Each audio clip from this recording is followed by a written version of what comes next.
Rappelez-vous, dans le premier épisode de JCCJ, on s'était penché sur la manière dont, au XVIIIe siècle, alors que la bourgeoisie émergeait comme classe dominante et que le libéralisme économique se façonnait comme un des piliers de sa domination idéologique, le concept de jeu, aussi saisi par ce grand mouvement, se refaçonne jusqu'à devenir l'idée d'une forme de circulation de la valeur à partir de laquelle pensait métaphoriquement l'économie. Avant cela, c'est d'abord en mal nécessaire que l'Église et le pouvoir royal avaient considéré le jeu, car, comme le veut l'image, l'esprit de l'homme, comme un arc, ne peut pas être tendu indéfiniment dans l'activité sérieuse sous peine de rompre.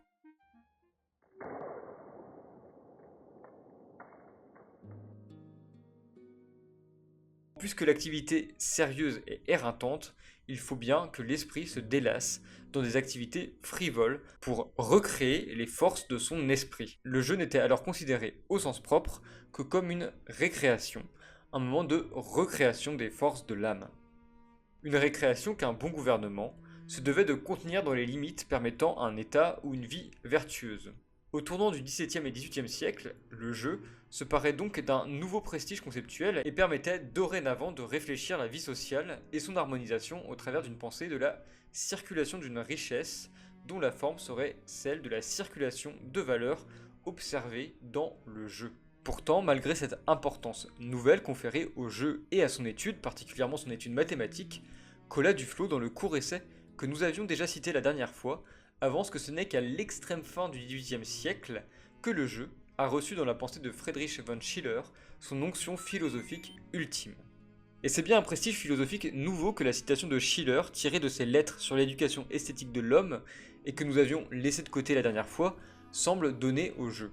Dans cette citation, Schiller affirme « Car, il faut dire enfin une bonne fois, l'homme ne joue que là où il est homme au plein sens du mot, et il n'est totalement homme que là où il joue. » Dans cette phrase, le jeu semble bien acquérir la dignité d'un concept anthropologique ultime puisque c'est à lui qu'il revient de définir l'essence même de l'humanité. Mais qu'est-ce que Schiller peut bien vouloir dire par là? En quoi le jeu serait le propre de l'humanité? Après tout, nous avons tous déjà vu un chat jouer, et le jeu des animaux est généralement reconnu. Dans son livre de 1933, Homo Ludens, qui est généralement considéré comme un ouvrage pionnier dans l'étude philosophique contemporaine du jeu, Johan Huizinga fait d'ailleurs du jeu des animaux un argument, si ce n'est une preuve de leur existence spirituelle. Il écrit Mais reconnaître le jeu, c'est, qu'on le veuille ou non, reconnaître l'esprit. Car, quelle que soit son essence, le jeu n'est pas matière. Déjà dans le monde animal, il dépasse les frontières de la vie physique. Du point de vue d'une conception déterministe d'un monde régi par de simples influences de force, il est au plein sens du terme superabundance, superflu. Seul le souffle de l'esprit qui élimine le déterminisme absolu rend la présence du jeu possible, concevable, compréhensible. L'existence du jeu affirme de façon permanente et au sens le plus élevé le caractère supralogique de notre situation dans le cosmos. Les animaux peuvent jouer, ils sont donc déjà plus que des mécanismes. Mais alors, qu'est-ce que nous baragouine Schiller lorsqu'il fait du jeu l'élément essentiel de la nature humaine? Est-ce que le jeu des chats nous montrerait leur accès à une forme de ce qu'on appelle humanité? Au risque de décevoir, Schiller n'est ni un précurseur de l'antispécisme, ni un catboy. Son affirmation ne tient en fait que sur une acception très spécifique du jeu, une acception qui, comme on le verra plus tard dans la vidéo, peut être qualifiée de transcendantale, et vous inquiétez pas, on va aussi expliquer clairement ce qui est entendu par là. Aujourd'hui, on va donc s'arrêter de manière particulière sur une philosophie esthétique, celle de Schiller, et tenter de comprendre l'importance que le jeu a pris dans cette philosophie. J'avais d'abord dans l'idée d'accompagner cette exposition d'un propos critique, mais finalement ce propos se développera sans doute dans de prochaines vidéos. En fait, au fur et à mesure que je travaillais sur cette vidéo, il m'a semblé de plus en plus que la critique du jeu schillerien serait une tâche intéressante pour la série de réflexions que nous avons entamées sur le jeu. À la fois du point de vue d'une critique, disons plus ou moins classiquement marxiste, qui était la première critique que j'avais en tête, en tant que, comme l'avance par exemple Lukács dans Histoire et conscience de classe, le développement du thème de la tendance au jeu chez Schiller ferait apparaître de la manière la plus claire la question fondamentale de la philosophie classique bourgeoise ainsi que la nécessité de son échec, mais aussi d'une manière qui intéresse plus particulièrement le travail des récréations critiques et la perspective enfantiste qu'on veut développer, en tant que Schiller, comme précurseur du romantisme, est le témoin d'une pensée dont l'appréhension du jeu et de l'enfant a eu une importance structurante dans le développement des idéologies contemporaines de l'éducation. Mais ascétiser le travail qui n'a pas encore été fait, il ne sera pas question de ça aujourd'hui. Aujourd'hui, on va se contenter d'exposer ce qui est parfois considéré comme de la lourde philosophie, puisque nous allons nous focaliser sur la manière dont Schiller fait du jeu un concept de métaphysique, en faisant la notion clé d'une anthropologie transcendantale au travers de sa philosophie esthétique. Et pour finalement illustrer cette conception du jeu, on va pouvoir s'appuyer sur l'exemple d'un jeu vidéo, ou plutôt sur l'exemple d'un moment de jeu vidéo que l'on trouvera dans Nier Automata.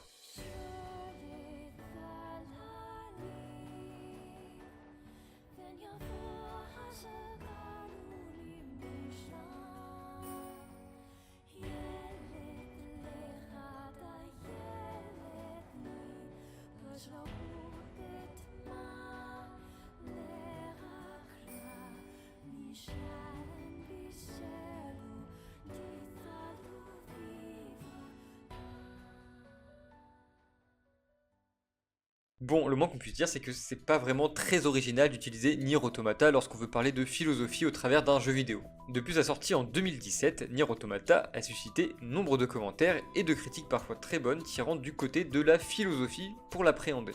Il faut dire que jusque dans les noms des personnages, dont un bon nombre sont directement le nom de philosophes bien connus de la tradition occidentale, le jeu invite à l'interprétation philosophique. Cependant, ces discours ont souvent approché le jeu comme une expérience existentialiste permettant d'interroger l'absurdité de l'existence, le sens des valeurs morales, de la liberté ou encore l'idée d'un éternel retour. Par conséquent, les philosophes convoqués pour l'interprétation du jeu ont été en majorité des figures de la tradition existentialiste, Nietzsche, Sartre, Camus, et j'avais d'ailleurs moi-même rendu il y a 2 ans ma petite copie à tendance camusienne dans la revue étudiante de ma fac de philo.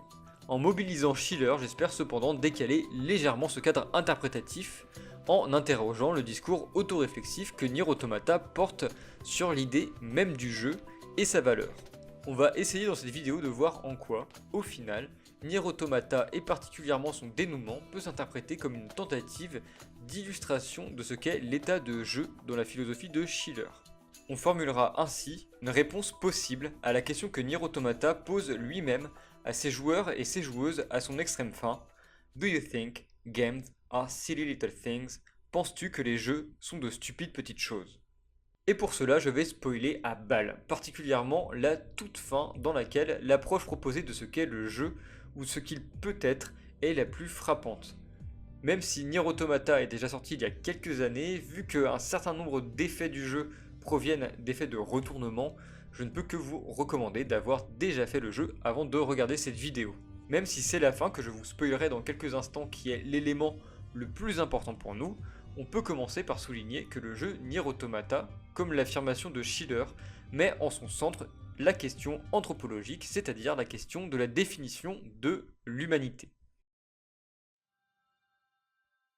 Nier Automata met en scène des androïdes créés par une humanité dans une guerre par procuration contre une espèce extraterrestre se trouvant, elle, aux commandes d'une armée de robots. Attention, retournement scénaristique et premier spoiler, au cours du jeu, il apparaît que l'espèce extraterrestre comme l'humanité se sont éteintes. Un des enjeux thématiques centraux du jeu est alors de définir ce qui faisait et fait peut-être encore, malgré l'extinction de l'espèce, le sens profond de cette humanité disparue.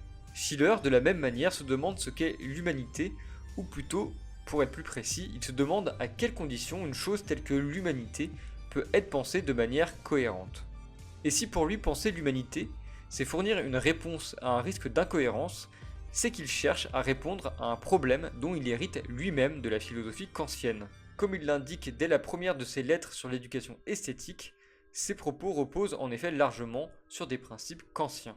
Pour comprendre notre fameuse phrase de Schiller, on va donc commencer par présenter à quel problème elle est censée répondre. Le problème parfois appelé le problème de la division anthropologique et la manière dont, chez Kant, intervient la notion de jeu dans ce problème. Allons donc voir du côté de Kant et commençons par exposer ce fameux problème dit de la division anthropologique.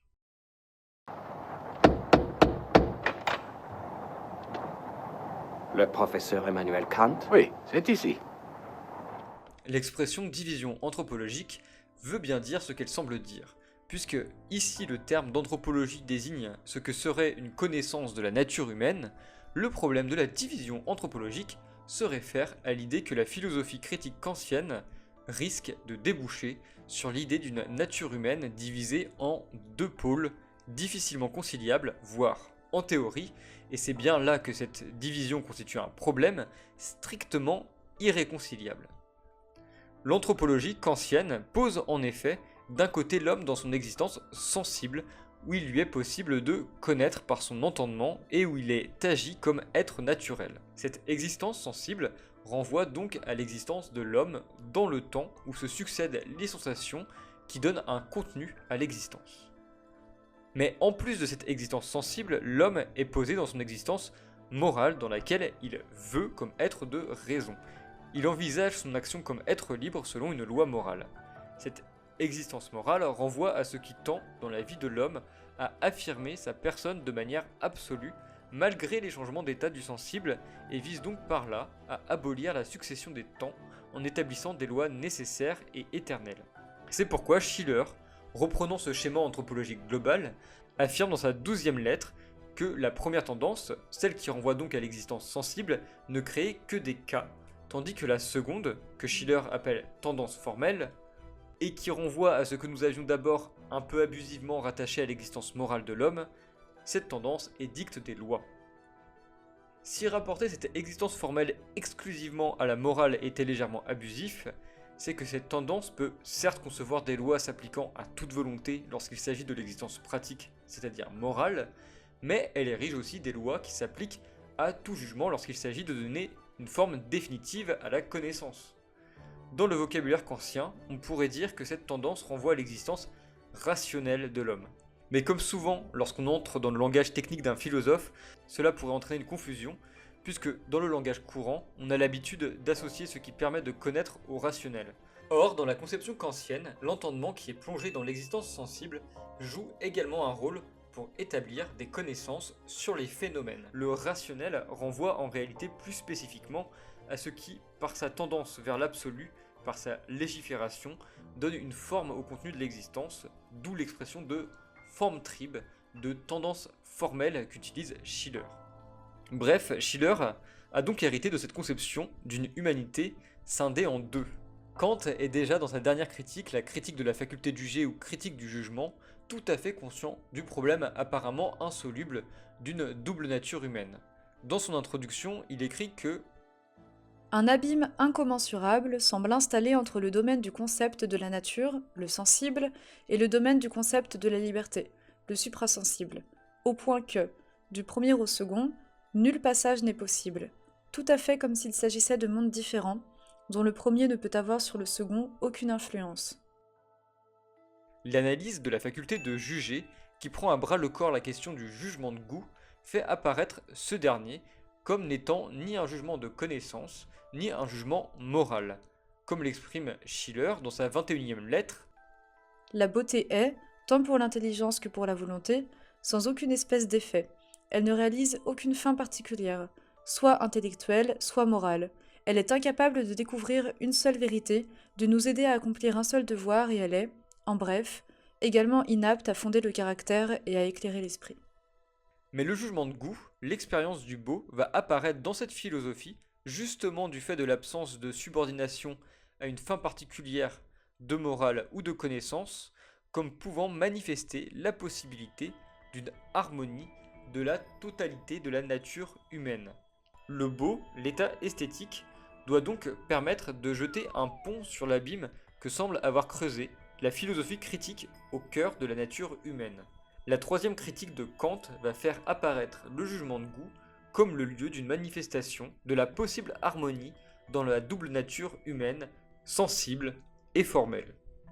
C'est dans ce projet de totalisation de la nature humaine par le jugement de goût, comme en quelque sorte une position intermédiaire entre existence naturelle et sensible de l'homme connue par l'expérience et son existence libre, morale et suprasensible, qu'émerge la formule de jeu des facultés. La formule désigne alors, dans l'expérience esthétique du beau, l'intuition faite d'une coopération harmonieuse possible entre la nature sensible et la liberté humaine, tout en continuant de distinguer cette double nature. Mais alors pourquoi désigner cette relation comme jeu ?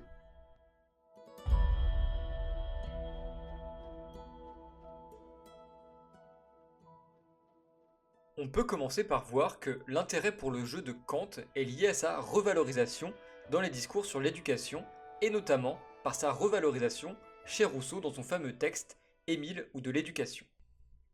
Cependant, il faut souligner que Kant adopte une position clairement opposée à Rousseau quant à la fonction que le jeu devrait occuper dans l'éducation. Pour Rousseau, le jeu est dans les mains de l'éducateur un outil qu'il peut utiliser pour faire à l'enfant certaines choses qu'il aurait par ailleurs des raisons de ne pas vouloir faire.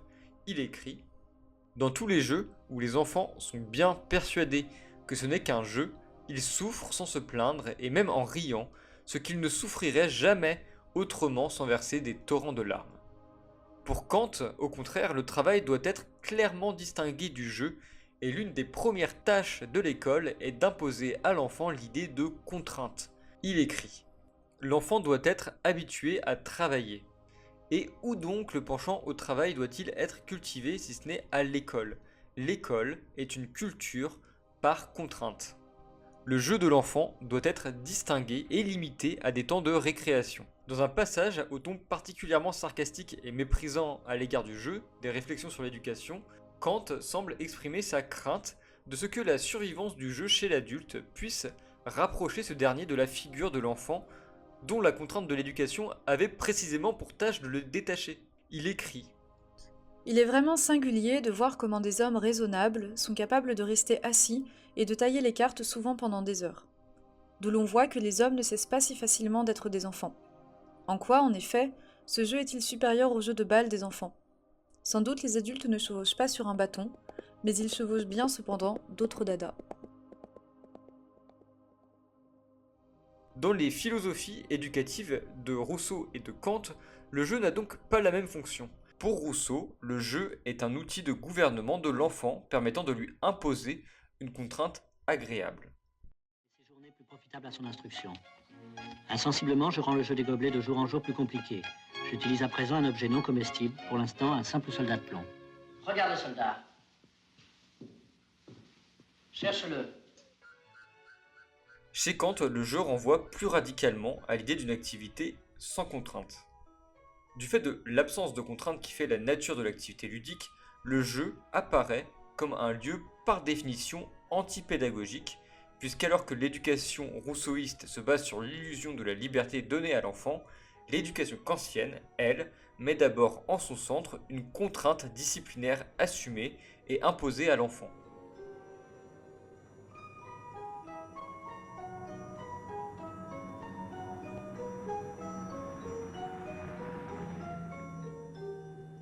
D'après cette optique, la distinction que Kant va opérer entre le jeu et le travail ne dépend donc pas tant du contenu de l'activité, mais de la manière dont celle-ci apparaît au sujet. N'est véritablement un travail qu'une activité qui apparaît comme contrainte par une autorité extérieure ou par une fin visée. Le jeu, au contraire, est décrit par Kant dans ses réflexions sur l'éducation comme une culture libre. C'est là une première caractéristique du jeu chez Kant qu'on peut garder en tête. Le jeu est lié à l'idée d'une activité sans contrainte. Elle est, dans cette perspective, opposée au travail, compris comme une activité contraignante. Pour tenter de comprendre au mieux ce que décrit l'expression de jeu des facultés, on peut aussi s'intéresser à la manière dont Kant a approché le jeu en dehors du cadre analytique de la critique, dans d'autres textes où le jeu est approché en tant qu'activité humaine se déroulant dans son existence pragmatique. Dans son anthropologie du point de vue pragmatique, Kant aborde le jeu d'abord comme une astuce pour tromper l'ennui. Cependant, dans cette fonction de distraction, c'est le jeu d'argent qui lui apparaît comme l'astuce la meilleure. Pourquoi, écrit-il, le jeu, surtout quand on joue de l'argent, est-il si excitant ? S'il n'est pas trop intéressé, la meilleure distraction est le meilleur repos après un long effort de pensée, car dans l'oisiveté, on ne se repose que lentement. C'est qu'il est un état de perpétuelle alternance entre la crainte et l'espoir. On le voit une fois de plus, le jeu n'est pas défini par le contenu de l'activité, mais par l'état qu'il crée chez le joueur. En plus de ne pas naître d'une contrainte, cet état est ici caractérisé par un mouvement entre deux pôles passionnels, la crainte et l'espérance. Le jeu d'argent rend alors tangible ce mouvement par la matérialisation d'un enjeu. La crainte est la crainte des pertes, l'espérance est l'espérance des gains. La perspective de Kant sur les jeux qui ont lieu dans l'expérience humaine, de par le caractère paradigmatique du jeu d'argent, peut être rapprochée de la restructuration de l'idée de jeu autour de l'idée d'une circulation de la valeur qu'on avait décrit dans le dernier épisode de JCCJ. Ici, les notions de crainte et d'espérance peuvent être rattachées à leur redéfinition mathématique, telle que l'avait par exemple proposé Leibniz dans son manuscrit L'estime des apparences, où il donne une définition probabiliste à ces notions en écrivant « L'espérance est la probabilité d'acquérir, la crainte est la probabilité de perdre ».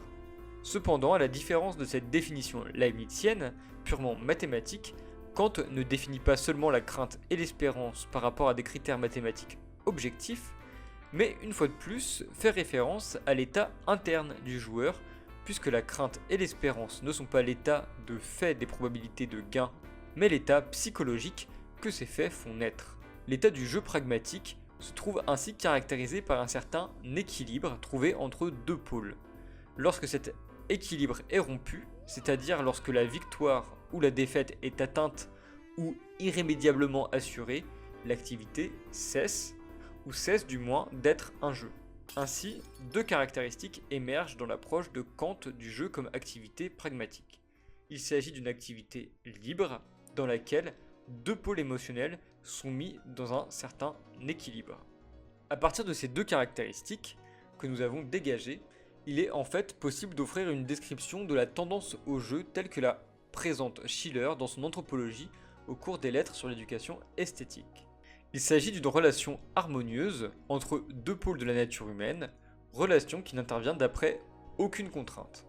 Ces deux pôles sont donc les deux extrémités de la division anthropologique que nous avons décrit plus tôt, c'est-à-dire le pôle de la nature sensible et le pôle de l'existence rationnelle ou formelle de l'homme. Le terme de jeu insiste sur le fait que cette relation ne peut pas être le fait d'une contrainte exercée par un pôle sur l'autre, qu'il s'agisse du pôle de la tendance rationnelle ou du pôle de la tendance sensible. C'est ainsi que Schiller justifie l'utilisation du terme Triebspiel. Il écrit « Cette expression est pleinement justifiée dans l'usage de la langue qui a coutume de désigner par le mot de jeu tout ce qui n'est ni hasard, que cette relation ou ne peut pas objectif, être le fait ni d'une contrainte externe par un pôle ou interne.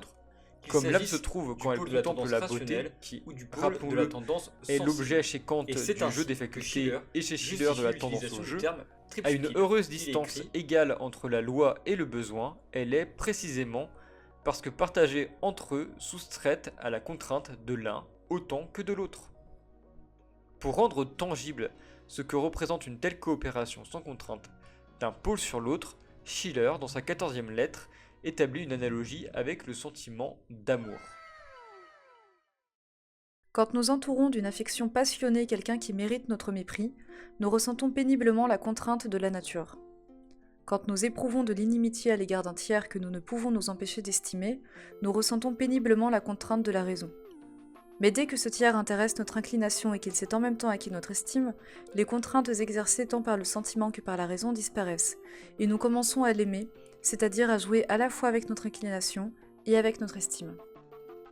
Sauf que bien sûr, le jeu des facultés n'est pas un jeu que l'on peut relier à l'existence empirique de l'homme, mais qui cherche justement à décrire un élément qui intervient dans sa nature transcendantale. Chez Kant, comme chez Schiller, le transcendantal désigne justement ce qui concerne une connaissance a priori des structures de l'esprit qui permettent d'organiser l'expérience sensible et qui précèdent donc logiquement toute expérience. Comme y insiste particulièrement Schiller dans un passage de sa 15e lettre, où il cherche à anticiper les objections faites à l'utilisation d'une notion aussi frivole que le jeu pour qualifier un état esthétique de haute valeur, puisqu'il est censé permettre la totalisation harmonique de la nature humaine quand même.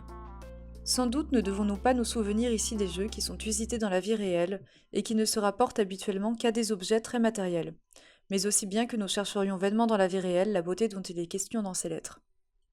La beauté qui existe dans la réalité vaut l'instinct de jeu qui existe dans la réalité. Mais de même, l'idéal de beauté que la raison construit impose l'idéal d'un instinct de jeu que l'homme doit dans tous ses jeux avoir toujours à l'esprit. Ainsi, l'analogie qui énoncerait que ce que le plaisir du jeu est dans l'existence matérielle, la tendance au jeu l'est pour l'être transcendantal, comporte des limites.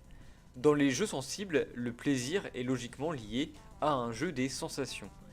Ce qui provoque le plaisir dans tel jeu, ou plutôt comme l'appelle Kant le sentiment de santé, c'est seulement que l'agitation de l'âme permet de produire dans le corps des sensations qui permettent dans l'âme le sentiment de santé.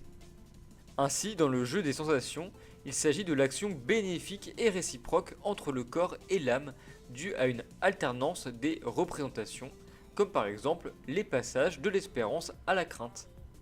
Au contraire, le jeu des facultés, chez Kant, est décrit au paragraphe 23 de la critique de la faculté de juger, non comme une alternance, mais au contraire, comme le sentiment d'un bref arrêt.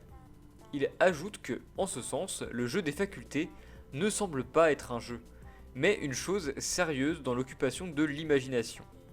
Cet arrêt entre guillemets est dû à ce que dans l'expérience du beau, l'imagination qui, sans entrer dans les détails, chez Kant renvoie à une capacité formelle, permettant donc d'organiser le sensible, et l'entendement, qui lui renvoie à la faculté active de penser le sensible, entrent en jeu, c'est-à-dire dans un accord non contraint.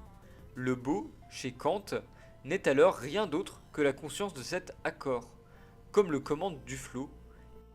Il y a là l'idée profonde que deux facultés, qui pourraient marquer par leur distinction une division de l'être humain, vérifient, dans l'expérience esthétique, qu'elles se conviennent mutuellement, attestant par leur jeu l'unité finale de l'humain. Le plaisir, c'est la réconciliation du soi tout entier, c'est la satisfaction d'être un. En fait, si nous avons pu offrir une description de ce qu'est le jeu des facultés en partant de l'étude des jeux empiriques chez Kant, c'est que, du point de vue d'une philosophie rigoureusement kantienne, nous avons rigoureusement fait n'importe quoi. Ou plutôt, on a tout mis en dessus. Au lieu de partir de l'analyse du problème de la division anthropologique afin de déduire les critères de la solution qui ont poussé Kant puis Schiller à relier cette solution au terme de « jeu », nous sommes partis de l'information qu'il existe dans la philosophie de Schiller que l'on sait kantienne une solution au problème de la division anthropologique nommée « jeu », afin non pas de déduire, mais d'induire les caractéristiques de cette solution depuis les caractéristiques attribuées par Kant aux jeux empiriques. Mais bien sûr, du point de vue d'une philosophie transcendantale qui cherche donc une connaissance a priori de toute expérience, la solution dite du jeu ne peut apparaître que par la voie déductive vis-à-vis du problème de la division anthropologique. Reprenons donc les choses en bon ordre rapidement, tel que le propose l'exposé de Schiller à partir de sa 12e lettre, où il résume les données du problème. Would you mind submitting yourself to a test of your deductive reasoning skills? Sure, why not? Sounds like fun. Premièrement, la nature de l'homme apparaît comme duale, partagée entre un pôle sensible et un pôle dit formel. Chez Schiller, la tendance à réaliser l'objet d'une nature est nommée en allemand Trieb. Il est ainsi distingué deux tendances dans la nature de l'homme, une Sinnlichtrieb, soit une tendance sensible, et une Formtrieb, soit une tendance formelle. L'introduction de la notion de tendance donne place à une vision dynamique de la nature humaine, susceptible de se développer dans l'histoire, ce qui rendra au passage Schiller facilement assimilable par certains fameux théoriciens de la philosophie de l'histoire. Mais bref, ce qui nous importe, c'est que pour Schiller comme pour Kant, l'existence sensible et l'existence formelle épuisent la nature humaine, puisque d'un côté l'existence phénoménale et matérielle, la succession des temps qui éveillent les potentialités de l'homme se trouve épuisée dans la tendance sensible, et que de l'autre côté l'affirmation absolue hors du temps, ce que la philosophie kantienne appelle l'existence nouménale de l'homme, s'épuise dans la tendance formelle. L'anthropologie schillérienne se trouve donc ainsi totalement épuisée entre son pôle formel, dans lequel s'exprime ce que Schiller nomme la personne de l'homme, et son pôle sensible, lié à ce que Schiller nomme son état.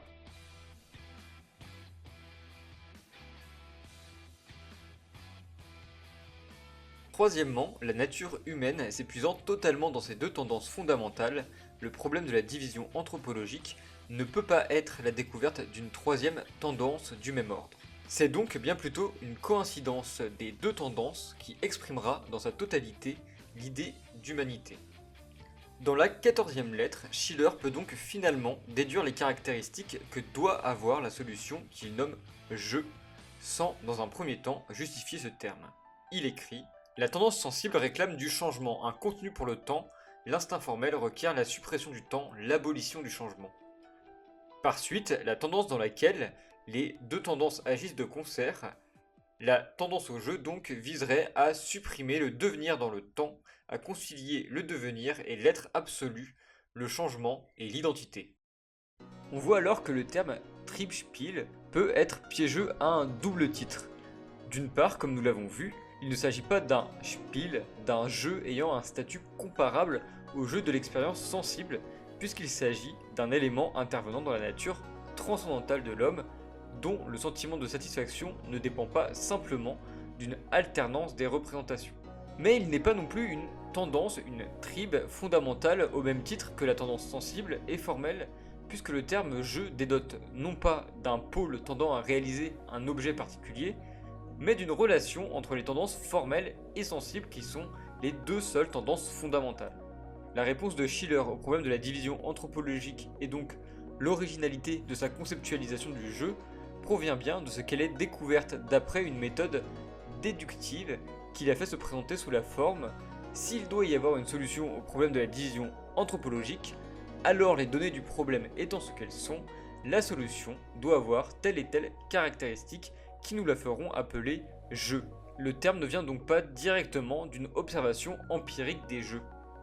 En bref, on peut dire que la philosophie de Schiller invente un nouvel usage du mot jeu, un usage qui a un domaine d'application spécifique, l'anthropologie transcendantale.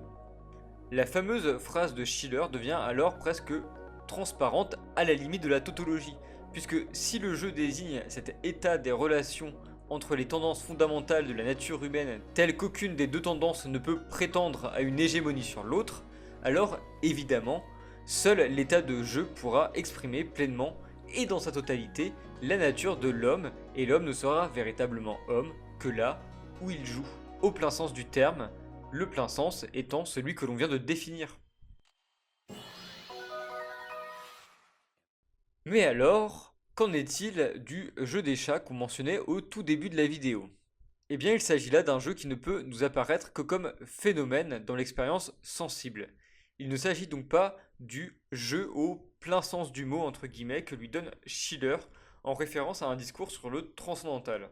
Pour qu'un véritable jeu des chats soit possible en ce sens, il faudrait démontrer l'existence d'une tendance formelle transcendantale chez les chats, susceptible d'entrer dans une relation de jeu avec leur tendance sensible.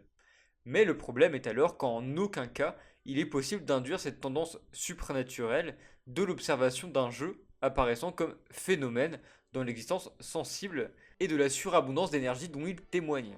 En fait, si l'on s'en tient à cette définition du jeu comme surabondance d'énergie, utilisée par Huizinga au début d'Homo Ludens et que Schiller pourrait qualifier de définition seulement matérielle ou sensible du jeu, alors c'est le philosophe du XVIIIe qui se révèle le plus radical dans l'extension qu'on pourrait donner à cette notion de jeu, puisqu'il accorde ce jeu non seulement aux animaux, mais également au monde végétal, et écrit dans sa 27e et ultime lettre « Lorsque le lion n'est pas torturé par la faim et qu'aucune bête de proie ne le provoque au combat, sa force inactive se crée elle-même un objet.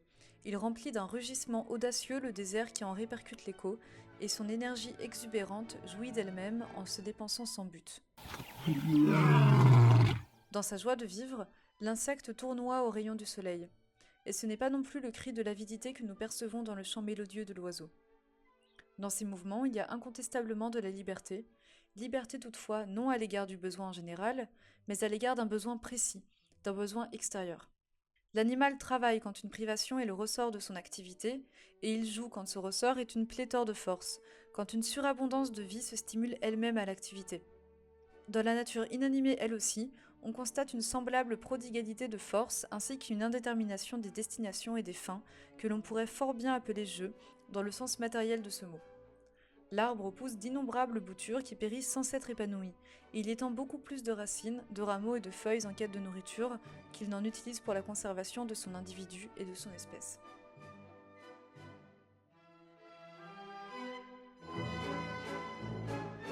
Le jeu observé des animaux reste donc pour Schiller un jeu matériel qui ne permet aucune déduction quant à l'être suprasensible des chats. La réflexion de Huizinga sur le jeu des animaux que nous citions en début de vidéo pourrait apparaître aux yeux de la philosophie critique kantienne comme le cas d'école d'un excès de la raison spéculative. Un excès qui repose chez Huizinga sur l'affirmation dogmatique d'une vision réductionniste de la matière, puisque, dans sa citation, il réduit la matière à une vision mécaniste qui la limite à des jeux de force. Une fois une telle limitation posée, il est facile de voir l'esprit et le suprasensible dans tout ce qui excède cette limitation de la matière qu'on a nous-mêmes posée. Mais avant de se jeter sur la solution de l'esprit, il faudrait être certain d'apporter une réponse définitive à la question de savoir que peut une existence seulement matérielle. La définition de la matière chez Schiller reste ainsi beaucoup plus ouverte au possible, puisqu'à la lettre 12, il affirme que, par matière, nous n'entendons ici que le changement ou la réalité qui remplit le temps. La possibilité du jeu sensible et des changements qu'il fait surgir reste donc assimilable par l'existence matérielle.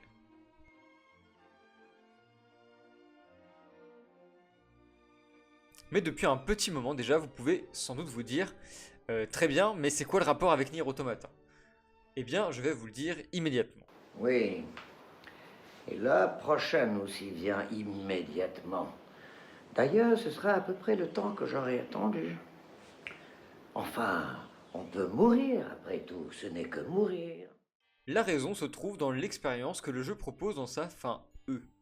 Dans cette phase, la joueuse finit par faire face au dernier boss du jeu qui se trouve n'être pas autre chose que les crédits du générique de fin. La mise en scène est alors très abstraite. Elle prend la forme d'un shoot'em up où l'objectif est de détruire le nom des créateurs et créatrices ainsi que des financeurs de Nier Automata qui défilent à l'écran. Les patronymes ne se laissent cependant pas faire et se défendent en tirant des projectiles sur l'avatar de la joueuse, alors réduit à un simple triangle. L'épreuve devient alors peu à peu d'une difficulté ahurissante. En fait, le jeu arrive à être si ardu qu'il nous propose de l'aide à travers l'une de ses seules véritables fonctionnalités en ligne. Après un certain nombre d'échecs, le message suivant apparaît. Tel joueur ou joueuse souhaite vous aider, acceptez aide. Une réponse positive fait surgir d'autres triangles correspondant aux joueuses sollicitées via le réseau.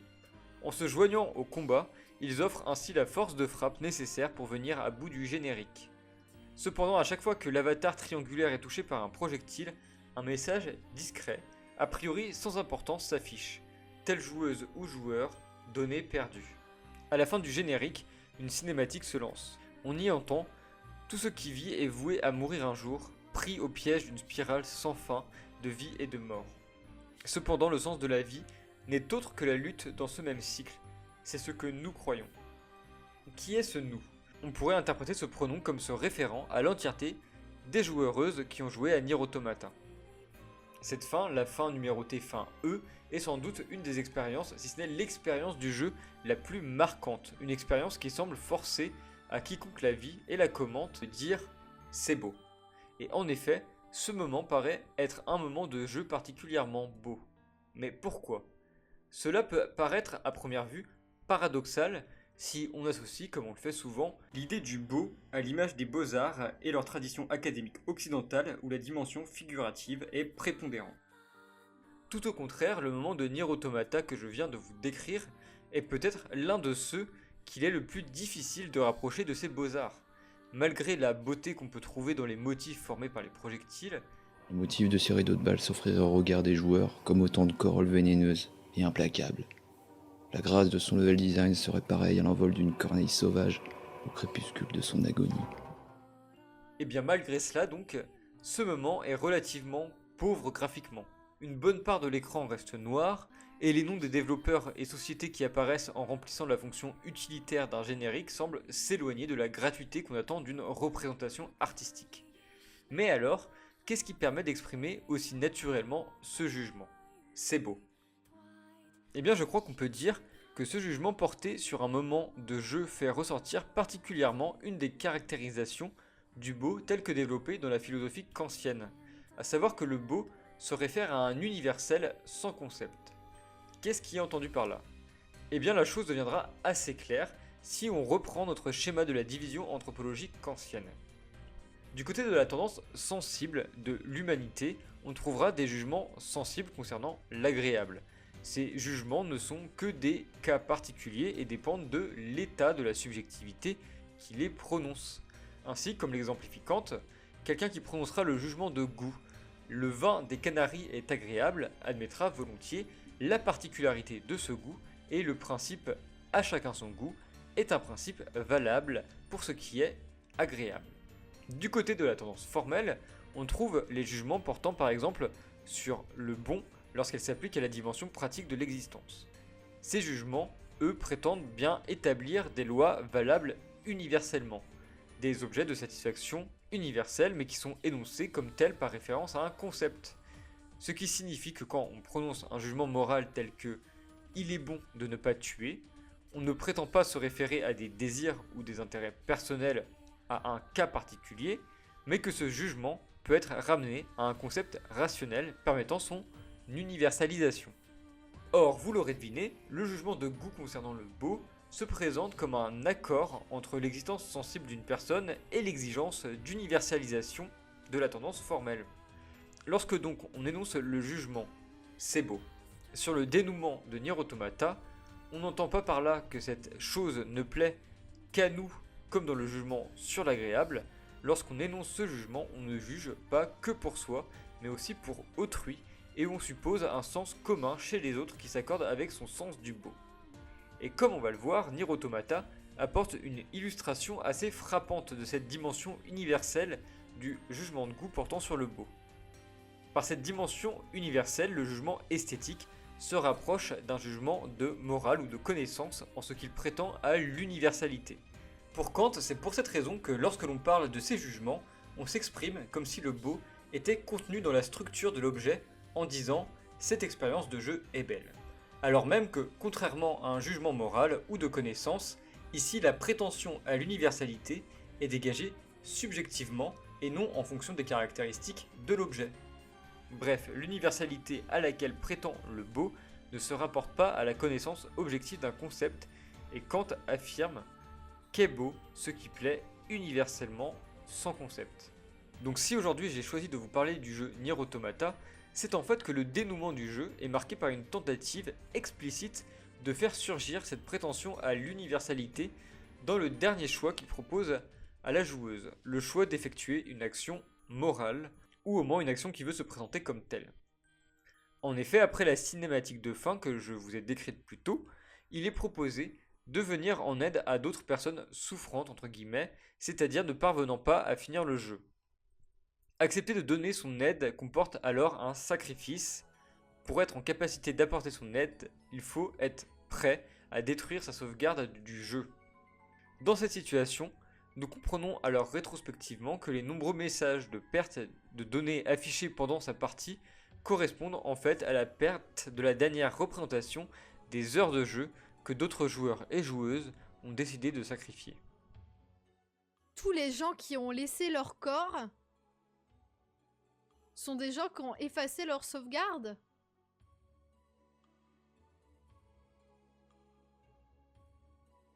Mais non. L'expérience de Nier Automata débouche donc sur un choix que le jeu exige, celui de sacrifier ou non sa sauvegarde pour venir en aide à d'autres joueurs et joueuses.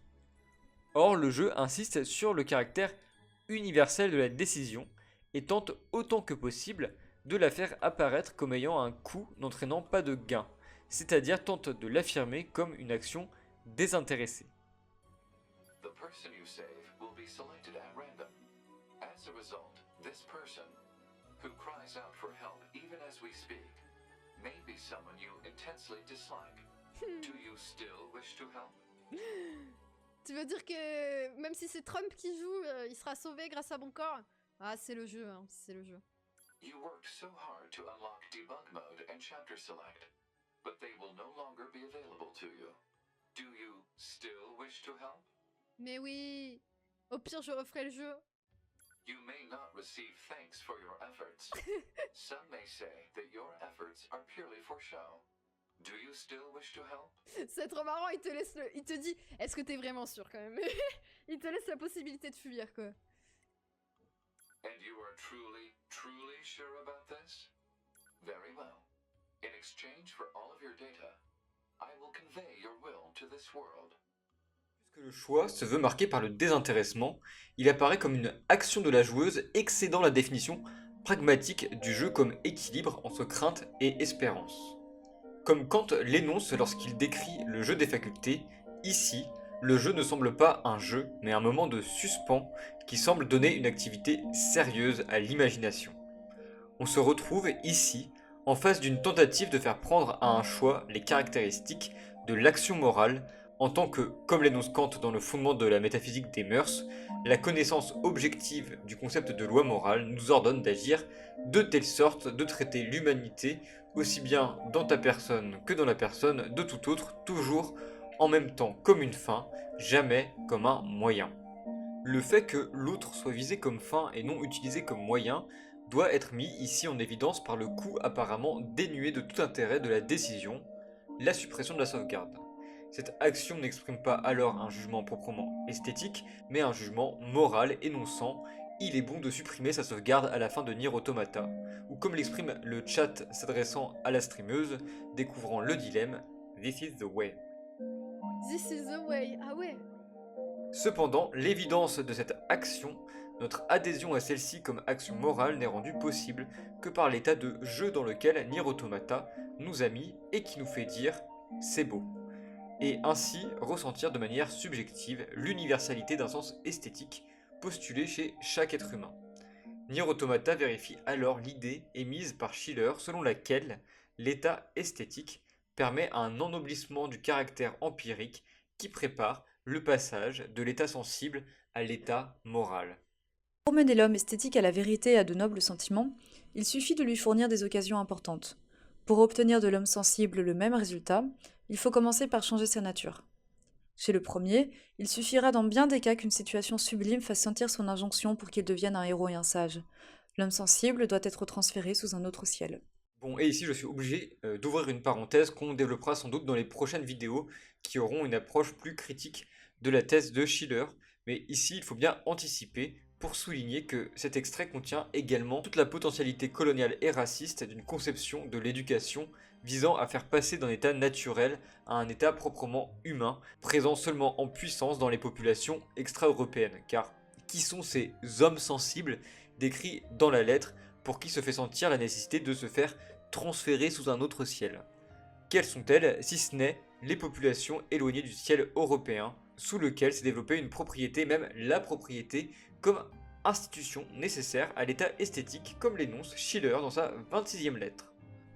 Le germe de la beauté se développera avec une égale insuffisance sous les climats où une nature avare prive l'homme de tout réconfort, et sous ceux où une nature prodigue l'affranchit de tout effort personnel. Son aimable bourgeon ne s'épanouira pas dans les lieux où l'homme mène en se terrant dans les cavernes une vie troglodyte, ni dans ceux où il se déplace en grande horde nomade. La beauté ne s'épanouira que là où, dans une cabane qui lui appartient en propre, l'homme vit en une paisible intimité avec lui-même, et où, dès qu'il franchit le seuil de sa demeure, il s'entretient avec toute l'espèce.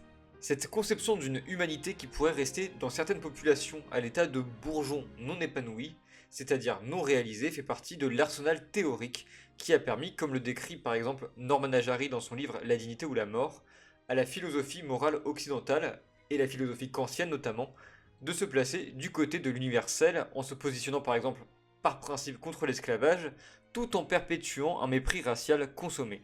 Vous n'êtes pas raciste? Quelle idée. Moi non plus, quelle horreur. Quelle horreur. C'est aussi une conception qui permet de présenter la question de l'humanité comme une question d'éducation. Et puisque l'état esthétique chez Schiller, l'état de jeu, est celui qui permet l'expression totale de l'humanité, une question d'éducation esthétique. Bon, fermons la parenthèse pour l'instant, mais vous pouvez quand même garder en tête ces sérieuses limites pour la fin de l'exposé du caractère universel du jeu chez Schiller.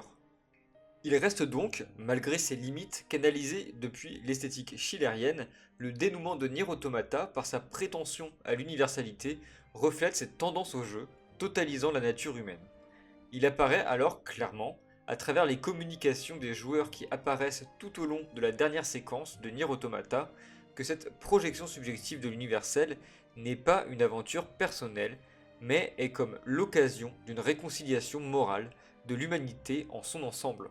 Mais cette projection d'une communication universelle n'est pas le simple fait du chef-d'œuvre particulier que serait Nier Automata, elle est en fait une représentation un peu plus claire de l'idéal de l'instinct de jeu dont nous parlait Schiller dans sa 15e lettre, présent à l'esprit de l'homme dans tous ses jeux, même les plus futiles. C'est là pour ainsi dire l'inconscient transcendantal de tout jeu humain que suspectait déjà Kant dans une de ses notes. L'homme, pour lui seul, ne joue pas. Il ne chercherait ni à pousser habilement des boules de billard, ni à renverser des quilles, ni à jouer au bilboquet ou au solitaire. Tout cela, s'il le fait seul, il ne le fait que pour pouvoir ensuite montrer son adresse à d'autres. Pour lui, il est sérieux. De même, il ne consacrerait pas le moindre effort au beau, s'il ne devait par là, comme il l'attend, être un jour vu et admiré par d'autres. Cela appartient aussi au jeu. Le jeu, sans spectateur humain, serait pris pour une folie. Ainsi, tout cela a-t-il un rapport essentiel à la sociabilité, et ce que nous-mêmes y ressentons est tout à fait négligeable. La communication, et ce qui se reflète sur nous-mêmes par là, est la seule chose qui nous intéresse. La question de Nier Automata, penses-tu que les jeux sont de stupides petites choses, peut sembler frivole quand elle ne peut que se référer à des jeux particuliers de l'expérience, mais son apparition dans le moment du jeu proposant l'expérience esthétique la plus intense prend pour les joueurs et les joueuses un sens nouveau, puisque ce qui est présenté ici, c'est l'idée d'un jeu rendant possible l'unité humaine. La réponse sera éprouvée comme beaucoup plus importante. La fin de Nier Automata finit par faire apparaître l'idée que les jeux ont une importance non comme chose sensible, mais en ce qu'ils permettent le jeu au sens schillerien. Les jeux en eux-mêmes peuvent bien être de stupides petites choses telles qu'ils nous apparaissent dans notre existence sensible, mais l'expérience qu'on en fait devient d'une profondeur existentielle lorsqu'on perçoit que ces petites choses expriment la tendance au jeu telle que l'entend Schiller, c'est-à-dire une disposition telle que l'accord entre tendance formelle et sensible est vérifié subjectivement au travers d'une projection d'un sens commun à l'humanité entière. Le jeu peut ainsi devenir, aux yeux de Schiller, l'occasion de l'expression d'une humanité fraternelle, unie et libre. Joie.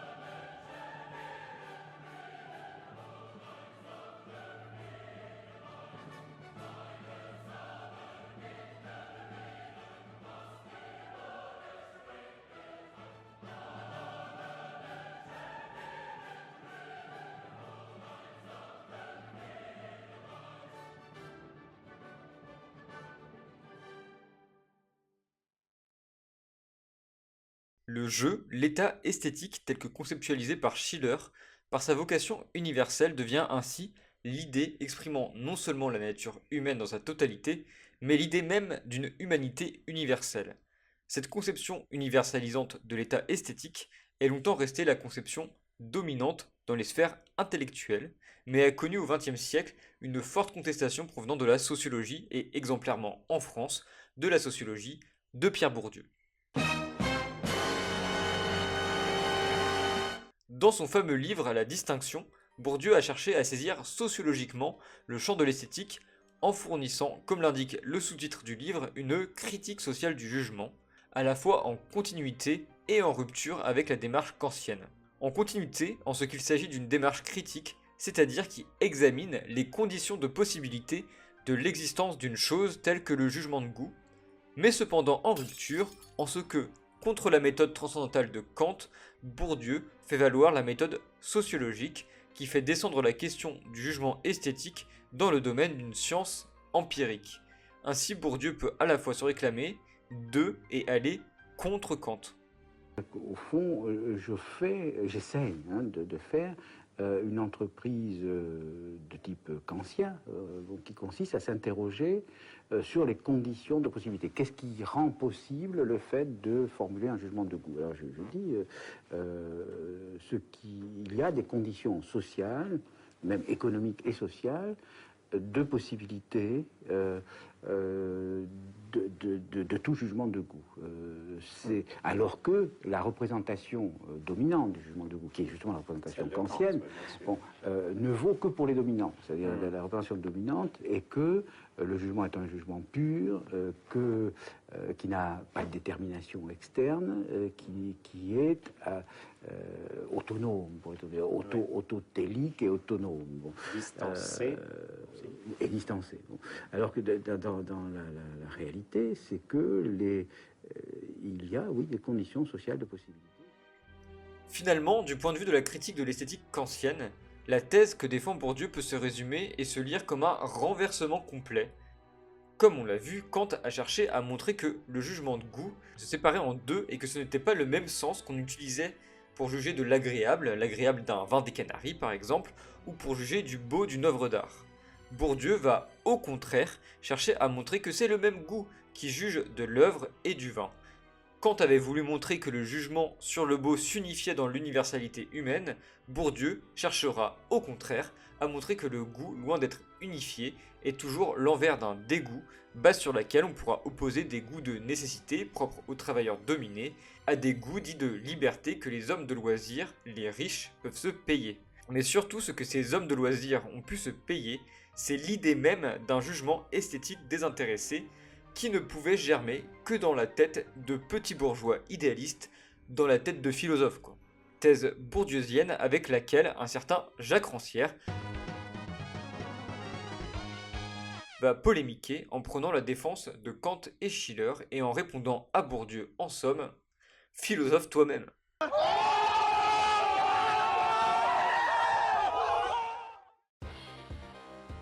D'une même chose, sauf qu'on en parle, disons, avec des points de vue qui sont entièrement opposés, quoi. Parce qu'on parle de quoi, au fond il parle de quoi, je parle de quoi de ce qu'on pourrait appeler une rencontre entre des mondes, quoi, comme la rencontre, disons, la rencontre des prolétaires, donc la rencontre de mes prolétaires avec le monde de la poésie, de l'art, de la philosophie, voilà. Et bon, moi, si vous voulez, j'ai travaillé justement sur cette rencontre, sur la façon dont les prolétaires que j'ai étudiés s'étaient construits eux-mêmes à partir, justement, de ce rapport à une culture qui n'était pas la leur, en essayant de s'approprier justement pas leur propre conscience, mais au fond la culture des autres, quoi. Et donc voilà, moi j'ai quand même disons donc d'un coup disons après avoir fait ce travail qui aboutit à la nuit des prolétaires, quoi, bon, j'ai pu trouver donc lire Schiller et trouver en quelque sorte comme cette espèce de correspondance assez exacte, si vous voulez, entre la pensée esthétique de Kant et de Schiller et puis l'expérience que j'avais eue moi de l'émancipation ouvrière, quoi. Bon, c'est à ce moment-là, bon, que paraît la distinction, quoi, la distinction de Bourdieu. Et au fond, Bourdieu, effectivement, on peut dire que, il dit exactement le contraire. C'est-à-dire qu'il dit, à propos de cette rencontre entre des mondes séparés, il dit ça peut pas avoir lieu, quoi. Ça peut pas avoir lieu parce que bon, toutes ces histoires d'esthétique, c'est de la blague, de goût esthétique, de critique et de jugement esthétique, c'est de la blague. La réalité, c'est les goûts, c'est les goûts des gens qui sont cultivés, des gens pas cultivés, c'est les goûts du peuple et les goûts de la bourgeoisie, etc. Et puis bon, il y a que les petits bourgeois un peu idéalistes comme ça qui s'imaginent qu'il y a une chose comme l'expérience esthétique qui existe et qui serait désintéressée. Bon, il part sur effectivement cette idée kantienne du jugement esthétique comme jugement désintéressé. Et bon, voilà, pour balayer tout ça, quoi. Et bon, pour arriver à dire quoi finalement, bon, la seule réalité, c'est les goûts. Bon, il y a les goûts de liberté qui sont les goûts que peuvent se payer les riches, et puis les goûts de nécessité qui sont réservés aux pauvres, quoi. Autrement dit, la rencontre ne peut pas avoir lieu. Et si on vous dit qu'elle a lieu, c'est un mensonge. Et si même les prolétaires vous disent qu'ils ont accès à la culture bourgeoise, qu'ils peuvent y avoir accès, c'est pas vrai, quoi. Et bon, ils le montrent comment? Par des méthodes qui, pour moi, sont quand même des méthodes absolument scandaleuses, quoi, si vous voulez. Parce que... Quelles sont ces méthodes scandaleuses qu'utilise le sociologue d'après Jacques Rancière et qui le mènent à effectuer, c'est là la principale critique de Rancière, un geste de pensée autoritaire? Un geste d'autorité dans la pensée, c'est un geste qui commence par dire c'est impossible. Et le geste d'autorité, c'est le geste qui va, dans ce geste de pensée, dire c'est impossible, ça veut dire qu'en fait vous pourriez vous représenter que c'est possible, mais en fait vous ne le devez pas. Et parce que vous ne le devez pas, en fait vous ne le pouvez pas. C'est pas possible. La rencontre ne peut pas avoir lieu. Et si, et si on vous dit qu'elle a lieu, c'est un mensonge. Et si même les prolétaires vous disent qu'ils ont accès à la culture bourgeoise, qu'ils peuvent y avoir accès, c'est pas vrai, quoi. Eh bien, le principal défaut méthodologique qui fait aboutir Bourdieu à un geste de pensée autoritaire sur la question du jugement de goût est mis en évidence par Rancière en partant de ce qui a rendu pour Bourdieu impossible l'intégration du jugement sur la musique à son enquête.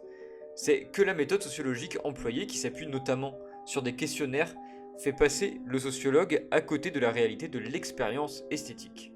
Alors qu'une méthode intuitive pour tester la sensibilité des différentes classes sociales à la musique serait de leur faire écouter de la musique classique, comme l'a fait par exemple Miguel Ángel Estrella en déplaçant son piano partout pour faire écouter sa musique aux classes populaires et constater devant un public paysan par exemple, après avoir vu une distance gardée par l'auditoire au son de Debussy, un succès étonnant pour Bach. Eh bien le sociologue ne va pas du tout procéder ainsi, et comme l'écrit Rancière, c'est affaire de méthode. Le sociologue n'est pas un pianiste de bonne volonté, courant de village en village auprès d'échantillons non représentatifs. Il donnera à des échantillons représentatifs de chaque catégorie socio-professionnelle un questionnaire à remplir comportant 3 questions musicales. Des opinions à choisir, par exemple, la grande musique ce n'est pas pour nous, ce qu'eussent probablement répondu les paysans d'Estrella s'ils avaient su ce qu'était la grande musique, et un test de connaissances portant sur 14 œuvres. Sans surprise, les ouvriers répondront en masse que la grande musique n'est pas pour eux, montreront des connaissances limitées, tandis que les gens distingués assureront que toute musique de qualité les intéresse, connaîtront tous les titres et éliront le clavecin bien tempéré.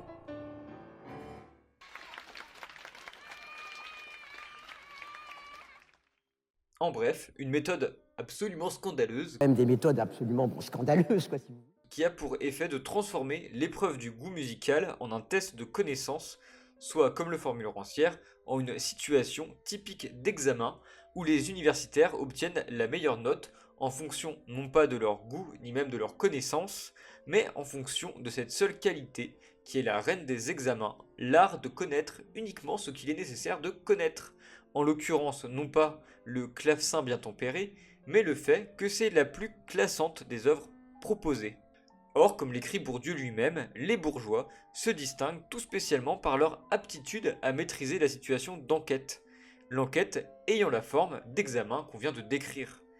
Bourdieu écarte donc la musique car le choix du jugement le plus légitime s'imposait avec trop d'évidence. Le cas particulier de la musique est écarté, mais le problème méthodologique global demeure.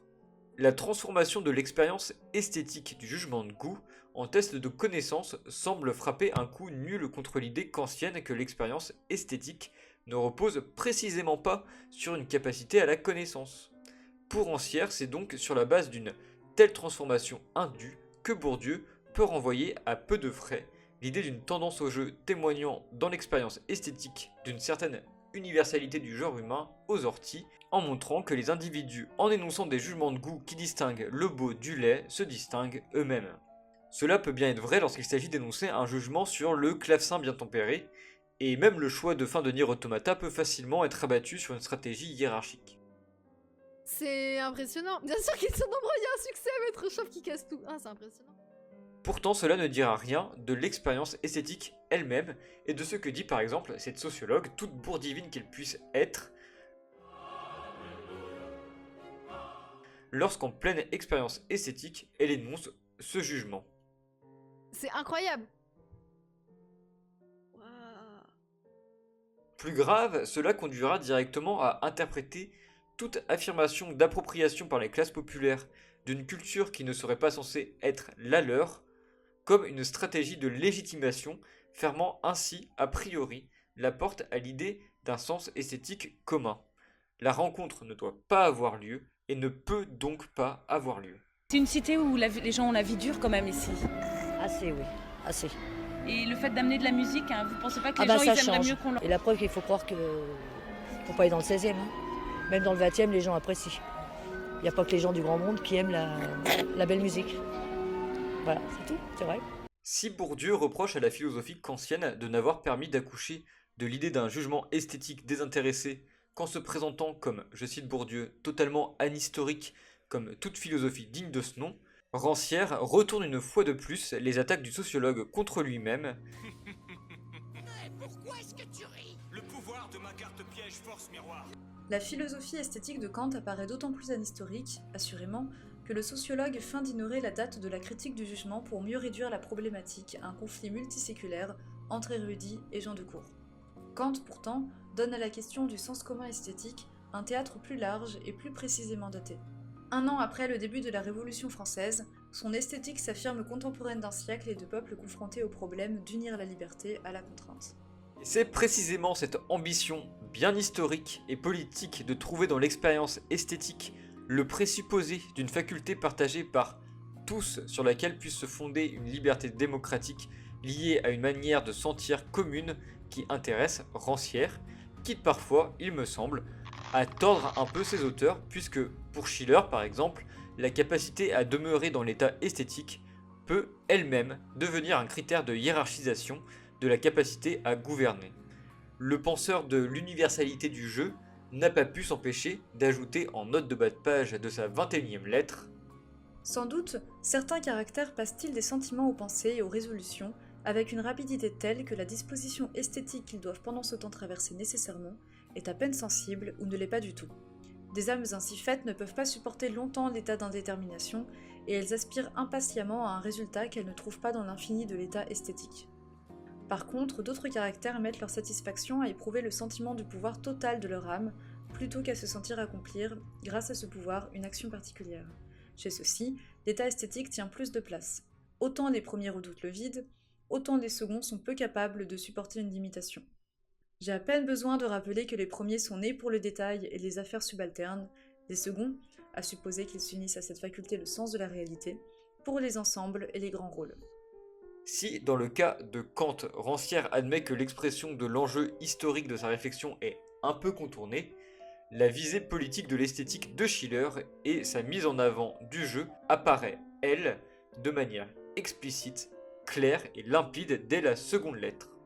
Si je résiste à la tentation de débattre avec mes contemporains de manière directe de l'édification de la vraie liberté politique, et si je fais passer la beauté avant la liberté, je crois pouvoir non seulement excuser cette méthode par une inclination personnelle, mais encore la justifier par des principes. J'espère vous persuader que cette matière, l'esthétique, est beaucoup plus étrangère au goût du siècle qu'à ses besoins, et que même pour résoudre dans l'expérience le problème politique dont j'ai parlé, la voie à suivre est de considérer d'abord le problème esthétique, car c'est par la beauté que l'on s'achemine vers la liberté. L'état esthétique, l'état de jeu chez Schiller, va donc se présenter comme préparant l'homme à la liberté et comme une réponse aux échecs de la Grande Révolution. C'est donc en élaborant ces réponses que Schiller a pu construire une conception du jeu comme tendance dont l'expression ne se résume pas au jeu sensible. Une conception encore éloignée par son assise transcendantale des conceptions psychologiques du XXe siècle qui feront du jeu une tendance naturelle de l'enfance permettant son développement ainsi que celle de l'humanité. Mais c'est pourtant bien chez Schiller que des psychologues et éducateurs trouveront des ressources idéologiques, comme l'indique par exemple Jean Chatto en 1985 lorsqu'il écrit « C'est dans cette direction que, après Schiller, il faudrait nous engager en montrant que la pensée humaine, ou plus précisément la pensée représentative, est née du jeu et apporte un caractère ludique dans tous les actes qu'elle inspire et commande. Art, sport, guerre, amour, religion, éducation, humour, partout le jeu est là, à peine masqué, derrière des activités considérées comme sérieuses. Partout, l'enfance est là, derrière l'adulte. » Voilà un des points desquels il nous faudra repartir pour espérer compléter notre exploration critique du concept de jeu dans de prochaines vidéos. Mais en attendant, j'aurais simplement espéré pouvoir vous faire des promesses à la manière de Schiller dans sa 15e lettre, bien que je ne peux pas être sûr de ce que seront les résultats de mes prochaines recherches et réflexions. Je me rapproche du but auquel je vous mène par un sentier peu récréatif. Si vous consentez à faire avec moi quelques pas encore, l'horizon que vous découvrirez vous paraîtra d'autant plus libre et une perspective pleine d'attrait vous récompensera peut-être de la fatigue de la route.